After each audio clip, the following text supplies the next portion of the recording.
if you've ever had a goal in your life or your business, which I'm sure you have, you might have found that there's some sort of little like nagging thing that pulls you away from actually achieving it. Whether it is, making offers, which I know a lot of people get scared about that, or it's setting aside time to put your phone down and actually get outside and go for a walk or see your family. We all struggle, right? There's things that happen internally that we feel like we can't really control. And I am thrilled to be introducing you to my awesome friend, Erin Pheil, who has an amazing program called MINDFIX that I actually went through earlier this year. And I think it is hugely a piece of why we've had such awesome success. And I have been able to spend more time with my kids and family. So I'm just super grateful to have her here. And she's going to walk through the reasons that you have fear and resistance when you're working towards your goal and how you can shift it. Erin, are you ready? I'm ready.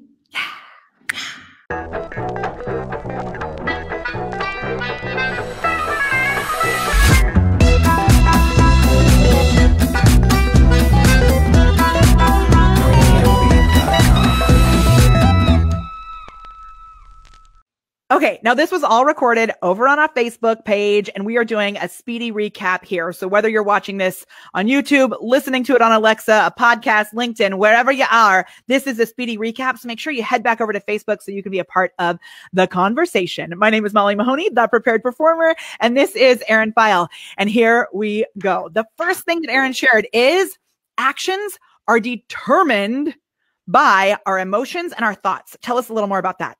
Yes, a lot of people think their actions are random, but we take action based on what we think and what we feel. But it goes a level deeper. What we think and what we feel is actually determined by what we believe to be true. Yes. Okay. So we got to figure that out. So then it turns out that there are actually invisible rules. So number 2, tell us about these invisible rules. Yeah. From the age of when we're born to about the age of 7, we are walking around in a theta state where everything that we hear from adults, things that are repeated, get locked in to our subconscious as these invisible rules, these invisible tapes that are constantly playing about ourselves and about how the world works. So this can be things like, I'm not good enough, or making money is hard, or making mistakes and failing is bad. And those get locked in. And unless they're cleared out, we're constantly trying to push them down and pretend like they don't exist for the rest of our lives. Yes. Okay. And so then you mentioned that really, if we look at our brain as a whole, we start off with our primitive brain, which gives us a fight, flight, or freeze. And then those get put on top of that. Just tell us a little bit about how that primitive brain works. Primitive brain is just there. It's all the time. It's just there. It's made of our amygdala and other parts of our brain. Sometimes people get brain and mind confused. We've got our subconscious mind. We've got our conscious mind. Our conscious mind is what we're aware of, and our subconscious is usually right outside of our awareness. It's 95% of the decisions and the choices that we're making each day.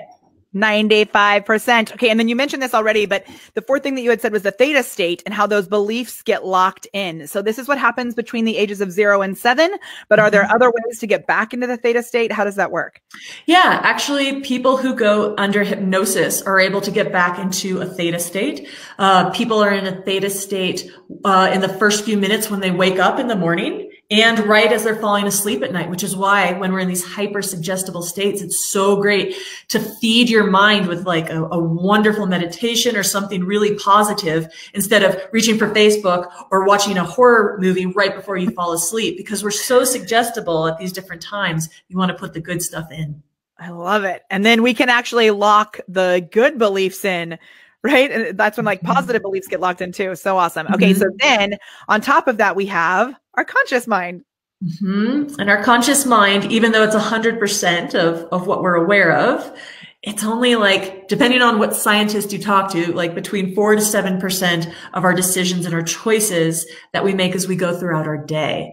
And it's where we have our analytical abilities and our reasoning and our logic and our willpower and our conscious desires, which is what we dream of and what we want.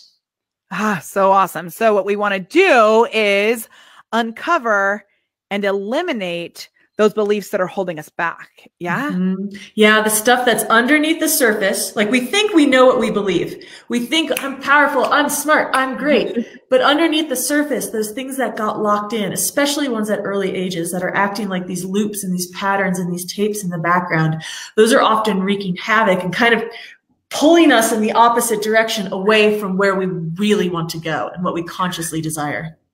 Awesome. Okay. And so then once we eliminate those, we want to replace them with what? It's really great if you can, if when you clear out the space and you eliminate the negatives and the things that are holding you back, you want to replace and make sure your subconscious mind is in alignment with your conscious mind, and that your vision of success and what you're dreaming of consciously gets put back into your subconscious so that the two can be in alignment.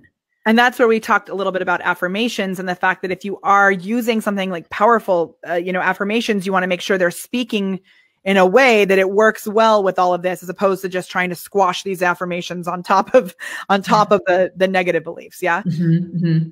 Yeah. Oh my gosh. I love this so much. So if you want more information, we're going to have information up somewhere here around this. I don't know how we're going to do this Alexa briefing thing, because if it's going to be on an Alexa briefing, I don't know what you're going to have to do, but I guess I need to create a link then to say on all of the Alexa briefings. So I'll just say for this video, you can go to mallstars.tips/MINDFIX.